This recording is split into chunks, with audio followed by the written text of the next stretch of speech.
Perkembangan dakwah Islam di Nusantara, yang pertama di Pulau Sumatera, lebih tepatnya di daerah Aceh Utara, Pasai. Tokoh yang menyebarkannya adalah Abdullah Arif yang merupakan mubalik dari Arab. Masyarakat Pasai atau Aceh Utara sangat tertarik masuk Islam karena kesopanan dan keramahan para pedagang dari Arab. Karena banyaknya orang yang masuk agama Islam, maka pada tahun 1297 berdirilah kerajaan Samudra Pasai yang lebih dikenal dengan Serambi Mekah. Yang kedua, di daerah Sumatera Barat, daerah awal yang didatangi oleh para pedagang dari Arab adalah Pariaman melalui laut pantai barat Sumatera. Tokoh yang menyebarkan dakwah Islam di Sumatera Barat adalah Syekh Burhanuddin. Di Sumatera Barat, penyebaran agama Islam dilakukan secara bertahap dan perlahan-lahan karena pada saat itu masyarakat Sumatera Barat masih kental dengan adat istiadat, hingga akhirnya mereka menerima Islam secara baik karena terdapat semboyan adat bersendi suro sara bersendi kitabullah yang artinya Islam menjadi dasar adat. Biasa dikenal Aryadillah atau Abdillah yang pada waktu itu merupakan Bupati Majapahit di Palembang.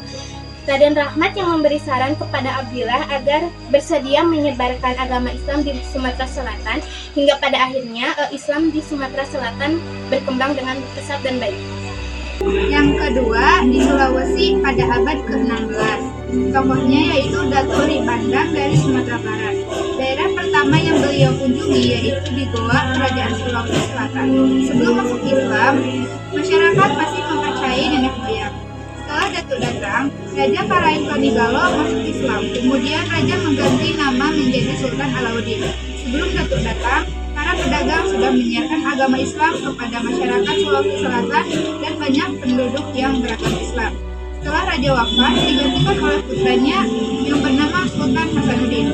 Dari Goa, Talo, dan Bone, Islam terus berkembang. Yang ketiga ada di Pulau Kalimantan, Maluku, dan Papua yang tersebar menjadi 5 wilayah. Yang pertama ada di Kalimantan Selatan atau lebih tepatnya di Banjarmasin. Tokoh yang menyebarkannya adalah para pedagang dari bangsa Arab dan para mubalik dari Pulau Jawa.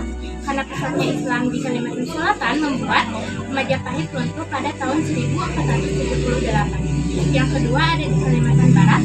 Tokoh yang menyebarkannya adalah para pedagang dari Johor atau Malaysia dan ulama dan mubalik Palembang atau Sumatera Selatan. Sultan Islam pertama pada tahun 1591 di Kalimantan Barat atau lebih tepatnya di Cipadana adalah Panembahan Gitu. Dan yang ketiga ada di Kalimantan Timur atau lebih tepatnya di Kutai Kartanegara.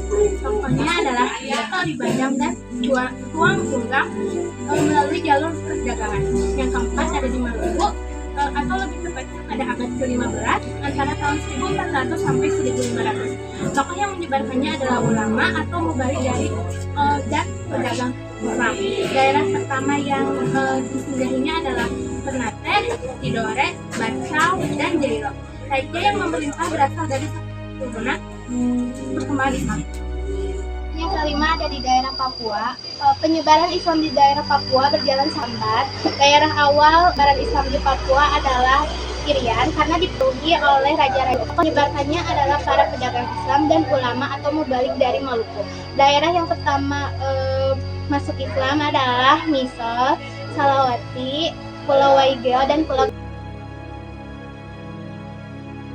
Di Pulau Nusa Tenggara. Sebagaimana daerah-daerah lain, pada tahun 1540 agama Islam masuk pula ke Nusa Tenggara.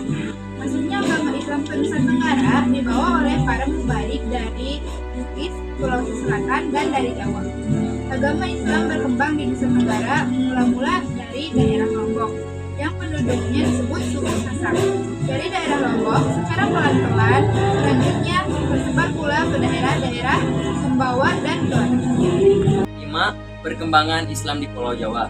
Agama Islam masuk ke Pulau Jawa kira-kira pada abad ke-11 Masehi yang dibawa oleh para pedagang Arab dan mubalik dari Pasai. Tempat yang mula-mula dimasuki Islam di Pulau Jawa yaitu daerah-daerah pesisir utara Jawa Timur. Tokoh terkenal yang berdakwah di Jawa Timur adalah Maulana Malik Ibrahim. Beliau menetap di Gresik, kemudian mendirikan pusat penyiaran agama Islam dan pusat pengajaran. Dalam majelisnya itu beliau mengkader beberapa orang murid. Selanjutnya mereka menyiarkan agama Islam ke daerah-daerah lain di Pulau Jawa. Di Jawa Tengah, penyiaran agama Islam berpusat di Demak. Penyiaran agama Islam di Pulau Jawa dilakukan oleh para wali yang berjumlah 9 yang dikenal dengan Wali Songo atau Wali 9. Kemudian murid-murid Wali Songo turun pula menyiarkan agama Islam ke daerah pedalaman Pulau Jawa, sehingga agama Islam berkembang dengan pesat.